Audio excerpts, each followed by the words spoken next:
How did this because you obviously known Zoe for a long time. And No, we have you not?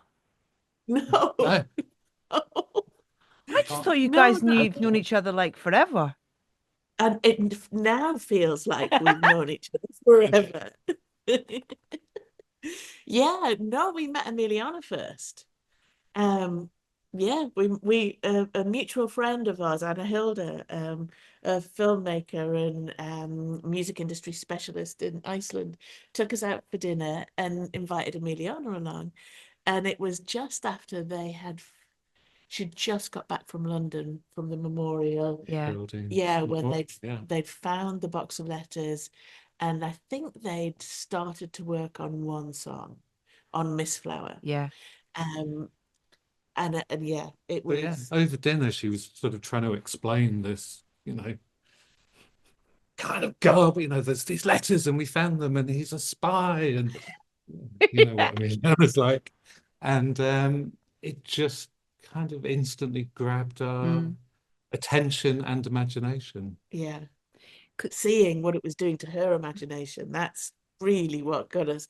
And that, there are just some people you meet who have a real twinkle in their mm. eye and a kind of bare their soul in the way that they speak. And yeah, we felt like that about her. I just felt like my heart had known her forever. Mm. And I guess that's how I now feel about Zoe too, that we then met Zoe a little later, and it just clicked into place. A really easy, trusting, working relationship. Yeah. Because So by the time we met Zoe, they were just finishing the record. wow. Okay. Because So most of the songs were done. And yeah, the easy thing to do would have been to kind of, take the letters and kind of go off and make a film sort of thing as well. But what you've done and what you always do is just so creative and unique and beautiful and emotional, and you just are immersed in the worlds that you create in your films.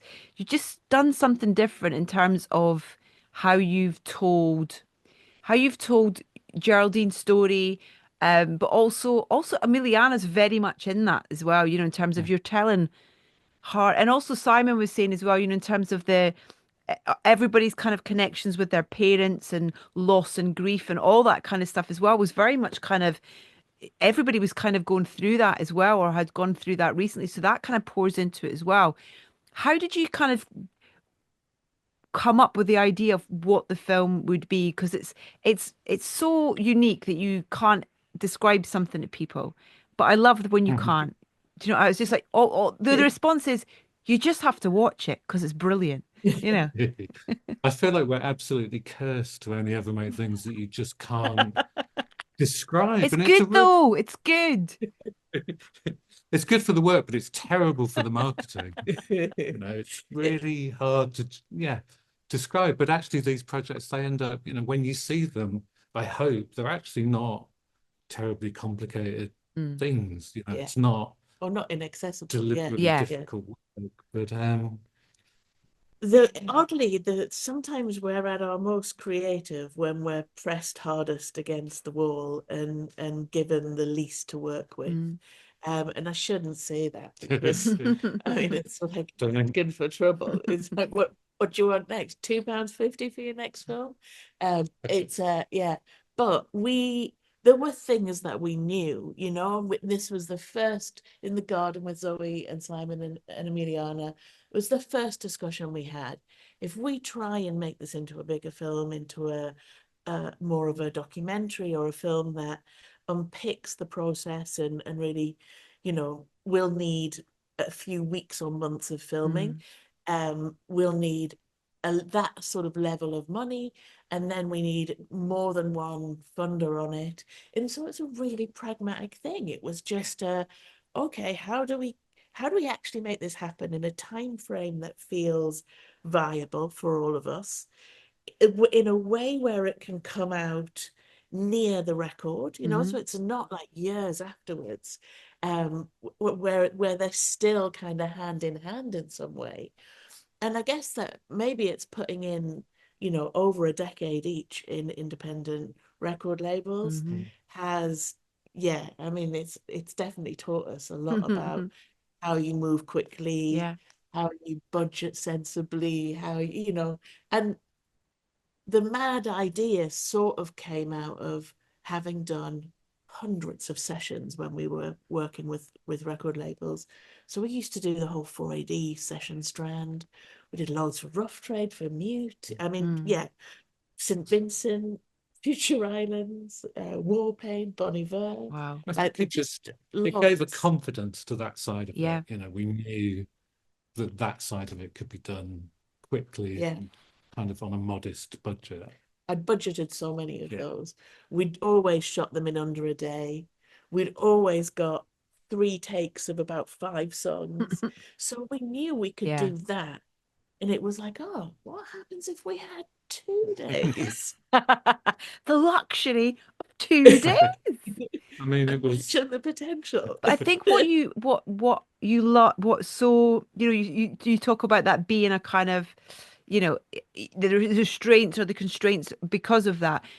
But on the flip side of that, I think that that almost encourages you, and is something clearly you always do, is you listen to the material. So you listen to the letters, you listen to the music, you listen to Emiliana, you listen to Zoe, and all those conversations or pieces of, whatever they all feed into what this film ends up being, sort of thing, rather than you kind of coming in and going, right, this is the film we're gonna make. And it's kind of like you're listening to everything and what it needs to say for it to all work on screen and have its place and presence on screen. Does that make God, sense? it's amazing to hear it articulated that well. If only ever we had yeah. articulated ourselves that well. I'm not sure I did, but That yeah. would be a bonus. We have this belief, we have this thing about moments, and you get them in some films where there's a kind of in between space where film's not serving music and music's not serving film. Mm, And so it's like it's not the music video, but it's not the score. Something else happens, something that transcends. And it's definitely about that directness of somehow what's happening in action or visually seems manifest from the sound itself mm, in some way. And we love that space. mhm. Whenever I see it, like Steve McQueen's Small Axe, the silly games moment, Yeah. that's one of them. It's like the baton kind of passes, and no longer are we in a normal narrative space. We're in a space where the music and the rhythm and the bass is speaking way more than the characters or the Oh man, yeah. dialogue. Do you say that there's so many like Fish Tank, Andrea Arnold just popped it, Yeah. but that scene with Michael Fassbender and the daughter that just popped into my head of that as well. There's not a lot of them, but there's some very No, the specific ones that examples of that. Yeah, Victoria, the Yes. amazing kind of one-shot film, the when they go into the club, and you're not hearing what the music in the club, are. you're hearing the Niels Fromm Hmm. score, and it just, Yeah. yeah, absolute transcendence. It's a real, in that space. I think that space is a huge untapped space of potential Yeah. for artists to work with musicians and musicians to work with Yeah. art. Um, And we don't really have the sort of language and the grammar for it. I mean, I jokingly started calling this film a musical because it kind of ticks the Yeah. boxes, right? Yeah. Singing, dancing, story. It's kind of a musical, but it feels like such a dirty word, Yeah. It feels like such a kind of, do you really want to be known as, those dudes who made a musical? So it sort of feels like there must be a better language for it, but I'm not entirely sure what it is yeah, yet. I mean, Alan Parker made musicals, so Yeah, and there's that new Tilda film as well with George Mackay yeah, and we've stuff as not well, seen it yet. which is Yeah, like with George I mean Miller. definitely a musical, and it's mental, but it's brilliant. It's kind of Yeah, like, but that's kind of what you want in a way where you're kind of going, what's what's going on? But I love this. Do you know what I mean? That's the kind of like, this is It's great. Your imagination is completely sparked and alive. It also feels that there's when you go to a concert or you go and see live music, you experience live music, you're often one in a much larger group, Hmm. and your experience, I've I definitely mean, been to you've gigs been to the that ones where you're Yeah, like, but you're lucky. yeah, I mean, mainly. And so you people. know that what's happening, there might be moments where what's happening feels like it's happening for you, but and maybe the strength of that experience is in being part of a group in a communal kind of uplift. But the moment you put that on film, it it loses everything because you're no longer the primary audience. Mm. If you see music in films so often, you understand that, well, either you can see an audience, they're the primary audience, you're secondary, or you can tell it's being done for camera. Yeah, And so in a way, that's the primary reason, and you're still not the primary audience. And I think the experience of going to see a film and sitting and being just kind of transformed or transported somewhere else, yeah, like to be able to bring music onto film and down the camera for one person, for you in your seat, in that escape, in that moment of escapism, that seems really, really interesting. And again, that seems like something that you don't see a lot of. And that was the sort of principle for Miss Flower. It was the kind of guiding thing of this, we're doing this for a single audience member, for the film audience. yeah, It's going down the camera, everything's directed at them, it's sung to them. Um, yeah, the experience, they need to feel like they're in the room with us, yeah. It's a but one not in a person kind of gig. weird immersive event way, you know? Yeah, let's not do that. Did you know from meeting Emiliana that you wanted to feature her in the film? She was so sweet the other day when she was talking about, I didn't know what I was doing. She was like, she was so, I mean, she was, saying that, but I mean, my God, if that's her not knowing what she's doing, it's like she's got a whole other career ahead of her because she's just captivating Yeah, on screen. Um, yeah. and but did you kind of was she part of the kind of, I don't know, was she part of the inspiration of how she could work on screen? When did that kind of, Okay.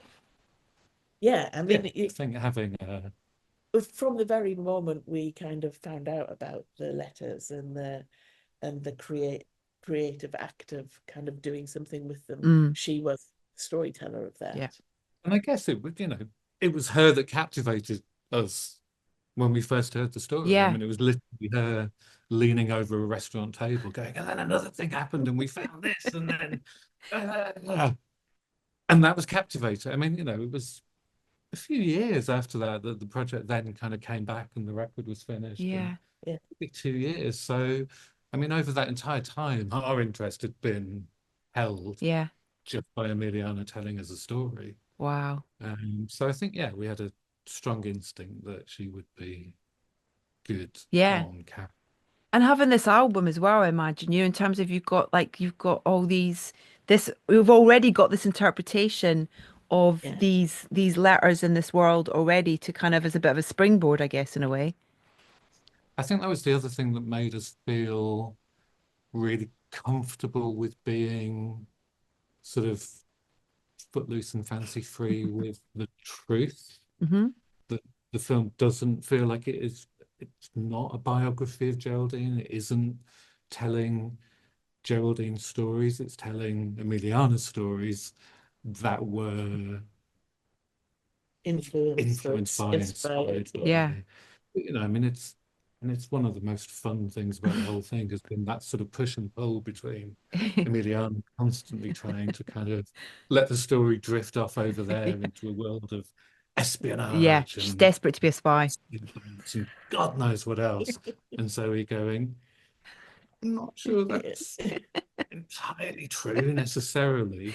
And I think just seeing how Emiliana had been sort of free to play with the material in that way Yeah. made us feel very comfortable with adding another layer to that Mm. and kind of building our own stories on top of that. And It was go on, sorry, interesting love. seeing what happened to the Mm, songs. Taking a song from an album and then getting it into the right format for the film. Often it was we needed to move the bit about the letter. Like if there was a reading bit, yeah. it had to come to the front. It had to be at the start. So we were doing these really bad audio sort of cut and shut jobs. If we cut the song up, piece it back together and send it to Simon, and And he was very he was gracious. incredibly gracious. Yeah, that I'd love to work with Simon again on a film. He was so easy to work with, really easygoing, really good, and and also helped, I think, mediate that discussion with Emiliana, Mm, because the songs felt quite precious in there, and that they just really sort of finished the album, and they felt like we shouldn't really mess with them, but we needed mhm. to kind of make them tell the story, to properly make them tell the story, and to sort of tease you with information and to place the letter at the kind of forefront of it. And yeah, he was really good at that, really. Yeah, really open. He said we were talking about as well about the, of kind of having that conversation with you guys going, so we're going to need some music for kind of score and stuff, and about how he kind of he said he had an idea, but then it was kind of like, no, no, no, that's not going to work. And, and giving him sort of ideas of what you were looking for, and it just totally kind of slotted in, making sense to him then, just, because as he says, this is new for him, in terms Mm. of as a musician, kind of it having to facilitate something else as opposed to it facilitating his creative process and his, what that song's about, how it's got to sound, sort of thing. It's a completely different thing. It's a shift. It's a real mental shift Yeah. in how you. But did he mention donkeys? Don't think there were any Yeah. mention of Okay. donkeys. What's the I word? may Real donkeys? Oh, he did. He did. Yes, he did. yeah. Yes, he did, It Jane. definitely broke the ice, the donkey thing. Yeah. I would, yeah. It's one of the very first pieces of music he Mm. sent through, and it was like, oh, it sounds like it should be soundtracking a donkey plodding along. That's what I said. It was like, oh, a donkey, yeah. Um, but yeah, yeah. Luckily, it was we found a language pretty quickly after that, after the donkey Yeah. incident. But we were Yeah, just, we were really lucky that Simon was open to and capable of kind of making that shift in the headspace. Because I guess we've sort of got very used to working with, I mean, particularly Warren Ellis. We've done a lot of Yeah. kind of score things with, not just the film we made, but I mean, Warren scored different yeah. art projects and things that we've done. And, his process is quite particular. Um, but yeah, it's sort So of yeah, it was slotted into place somehow. yeah, and it would send us little slabs of music and say, "What do you think about this?" Or like, "Is this getting any closer?" And we did have we held on to some kind of references. Hmm. There's something about the kind of 60s into 70s studio-based Mm. television Yeah. and the the kind of the way that score often is percussive and expressive, like Yeah. it punctuates and it kind of yeah, that we talked about that a lot, about how this needed that lightness, it needed that kind of yeah, that was going to really sort of help it go. And mainly, I mean, the main thing we used to communicate was the strange world of Gurney Slade, which is such an amazing piece of television. It's so incredible, which we found thanks to David Bowie going on about it. He was really influenced by it, and it's an Anthony Newley television show. Mm. And yeah, it's that and how it breaks the fourth wall. It's really weird. It's a bit like a Beckett piece for television. But it's playful and funny, and and quite surreal, Yeah, Yeah. really actually. sort of ahead of its time. Y- And it just gave us the bones of something to hold on to and a way of talking to Simon and Emiliana about what that then would look like, what that might be like. Yeah. Yeah. Yeah. D- And then there's, the sort of 60s pop specials as well, those kind of Mm. the shows like Hullabaloo and those kind of things, but also like, what's the Beatles special with the scaffolding everywhere? Yeah, the one that Marianne's on. Yeah, yeah.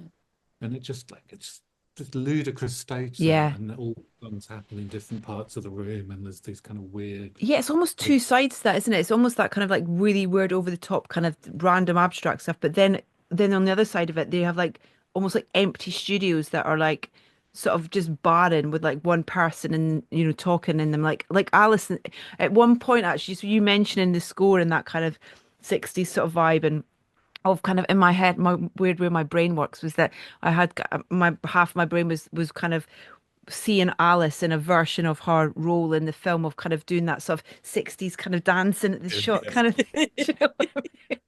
Like she's like a dancer on one of those kind of pop shows or something. Do you know what I mean? With her clipboard. Yeah, Gosh, totally. he was so good. She's yeah. so good, but that's the cast in this as well. Emiliana sort of has quite a specific kind of presence and role in this well, but you have a great supporting cast in this as well, or whether it be Alice or and Richard as well, who have kind of really sort of great. And Nick obviously pops up in there as well. Sort of what's the kind of process around sort of cast and all that kind of stuff as well, and then also Caroline as Miss Flowers is just Yeah. Yeah, beautiful. Caroline was she just seemed like a really natural choice. She looked right. We've worked with her before. We've worked with her on weird stuff before. Way back when we did an installation when the BFI used to have a gallery. She was like a lead part in that, and it kind of ran like a 30-minute rehearsal. It was shot in stereoscopic Wow. 3D with ambisonic sound, and she just ran with it so willingly, and we stayed in touch ever since. And yeah, so I think, and also because she's a brilliant filmmaker and she's used, she also makes films Hmm. on low or lower budgets, Yeah. and I think that we knew she would. It was important to have somebody on set that would help Emiliana, Yeah. but also not kind of understand how quickly we were going to move, understand just how swift that process would need to be, and not be kind of precious about it. And she's the least precious actor I can think of. She's so generous in terms of how she worked with Emiliana and kind of got her made the space really kind of fertile for Mm. Emiliana to just be herself, Amazing. That's all we wanted. We Yeah. did try scripting Emiliana a bit, but it was just like it's not what we like. It doesn't matter, Mm. the words they've got to come from you. Yeah. And yeah, and again, Caroline's, she's strong enough to be able to kind of improvise around that as well. Wow. Letter readers was really sitting around kind of imagining different people we knew between us Yeah. and reading those letters and I mean the one that Richard reads about I imagine you as a wine. It's just such a ridiculous Yes. thing to say and it just if you can imagine that coming out of anybody's mouth it was Richard. Richard. Yeah. And Yeah, and also we had a secret weapon that Zoe Flower, Little Miss Flower, nobody can say no to her. Yeah. It's amazing. Yeah. It is Those really big incredible. hypnotic eyes of hers. I think she's she's thrown herself into lots of people's projects and been really supportive over the Totally. years. Yeah, and I think that people feel so warm to her Mm. and want to do something. That's definitely the feeling that we got though. It was just, yeah, amazing how many people were willing to do something and do it for nothing and kind of find the time Yeah. and work with it. It was really great, really exciting. I think it's because she comes from such a kind of beautiful, honest place, Zoe, in terms of everything's, she's doing it all for the right reasons, whether it's helping someone with on-set stuff, or she's, taking Ben Wheatley around the country on a tour, sort of Q&A tour and things and stuff. Although all her ideas and stuff, do you know what I mean? But she's just got a really good way of slightly thinking outside the box on things as well. I think that people really so refreshing as well. Both those things, someone doing it for the right reasons, but also going, let's do it slightly differently. It's Yeah. amazing. Um, I have to mention as well because I didn't get the chance to say it to you last year, but happy 10th anniversary to your wonderful film that we see behind your heads. Uh, that I can't believe that was 10 years ago. That's nuts. 11 years ago Yeah. now. That was mental. One of my favorite nights ever was down at the Barbican. Um, It was So, great. Yeah, it was really just good. yeah, watch it. Yeah, having the chance to chat to you all on stage and celebrate the film, and then yeah, just the live music on that night as well. The atmosphere in that room was weirdly going back to what you're saying about someone sort of singing or talking directly to you. That felt like such an intimate experience, considering that room was like full to burst. Do you know what I mean? It was just Yeah. Yeah, but do you know the moment or the day that we when we were filming in the recording studio, that the day where we filmed Higgs Boson Blues, and then later on we were talking, and at that point that it wasn't going to be, we weren't filming it to be a film, a feature film. mm, We were filming it because Nick had asked us to kind of follow the process. We'd assumed it would become a kind of making of for television at some point, a kind of more like a promotional or a marketing thing. yeah, And but it was that day when after they'd recorded Higgs Boson Blues, and we saw what we had on camera, and you could see that we had that thing that, I mean, it's the reason we do what we do, really.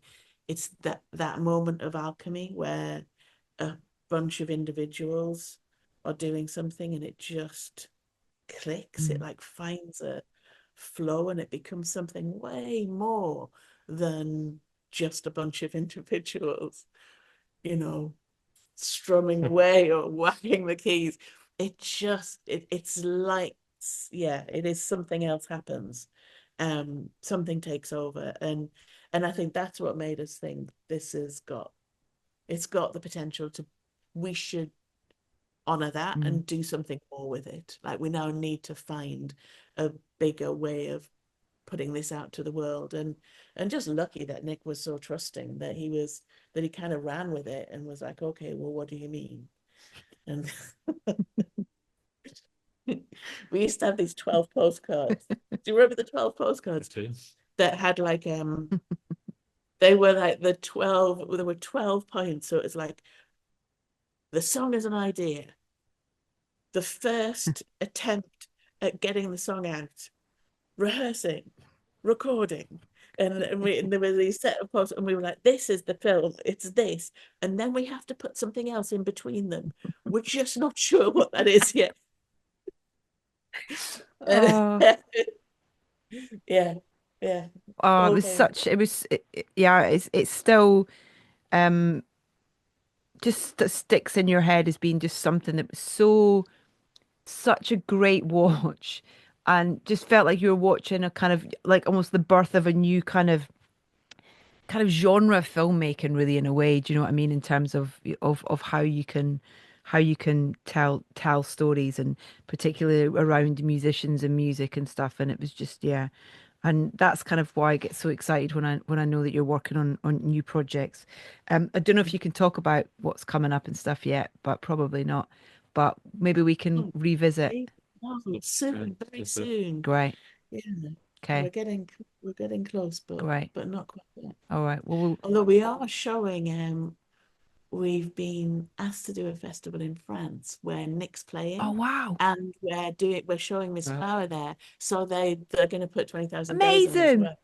Ah, where is that and Which when, is please? lovely. It's the 20. 25th of June, Yes. yeah. And where about in France? Do you know? Mm.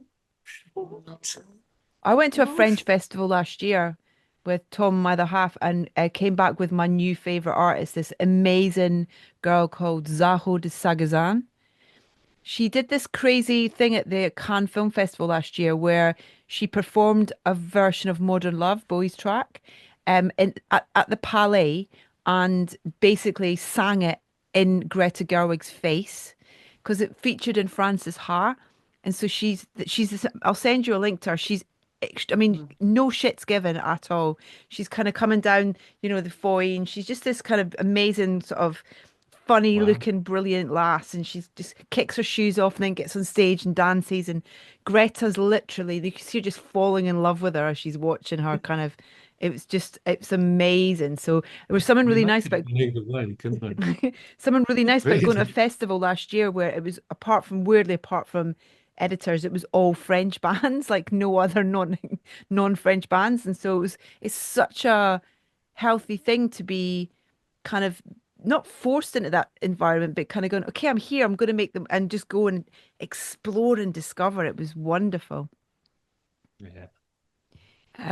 Okay, I'm going to let you go now. It's Friday night. Sunny I outside as know. well. I know. Um, Thank you so much for your time. Huge congratulations on another brilliant, brilliant film. And we'll get a date in for the next one, please, as well, to talk about it. All right. Yeah. Love All to. right. Yeah, thank you so much for your support. Always. With a film like this, made for very Like little, the yeah, made for very little, it makes the world of difference to have such enthusiasm behind it. Thank Oh, you. genuine thank you. pleasure. It so deserves it. All right. Lots of love. Have a great weekend. And I'll see you You too. soon. Lots of love. You Yeah. Bye.